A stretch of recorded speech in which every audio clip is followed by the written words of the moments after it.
কমেন্টটা দেখে আমি সত্যিই নিজে অনেকটাই কষ্ট পেলাম। ঋত্বিক ভাই কমেন্ট করেছে, দাদা আমি তোমার ভিডিও অনেক দিন থেকেই দেখি, কিন্তু আমি হিন্দু, তুমি কি আমার নাম তোমার ভিডিওতে নেবে না?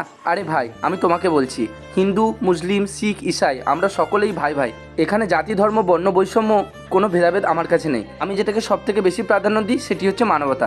তোমরা যদি আমাকে ভালোবাসা না দাও, আমি যদি তোমাদেরকে ভালোবাসা না দিই, তাহলে তো আমরা কখনোই একে অপরের বন্ধু হয়ে থাকতেই পারবো না। আমি সমস্ত ধর্মকে শ্রদ্ধা করি এবং ভালোবাসি। ধর্ম যার যার, এ তার নিজ ধর্ম পালন করবেই, কিন্তু নিজ ধর্মকে পালন করতে গিয়ে অন্য ধর্মকে অসম্মান করা তো উচিত না। কেননা আমি যেই কোম্পানিতে কাজ করছি সেই কোম্পানির ওনার হচ্ছেন হিন্দু, আর ওই হিন্দু কারখানার ছোট্ট কর্মচারী আমি। আর ধর্ম ইসলাম। আমাদের বানানো কেক হিন্দু মুসলিম শিখ ইসাই সমস্ত ধর্মের মানুষই নিয়ে যায়, আর সেই কেক থেকেই আমরা আমাদের মাসের বেতন পেয়ে থাকি। হালালভাবে ইনকাম করতে পারলে দিন দুনিয়ার সব কিছুই সহজ হবে। এখানে কোনো জাতির ভেদাভেদ নেই। তাই আমি একটা কথাই তোমাদেরকে বলবো, আমার ধর্ম ইসলাম হলেও আমি কোনো ধর্মকে ছোট করি না, সমস্ত ধর্মকেই শ্রদ্ধা করি। ভাই এইভাবে কমেন্ট করো না, সত্যি আমার খুব কষ্ট লাগে। শুধুমাত্র ভালোবাসাই চাই তোমাদের কাছে।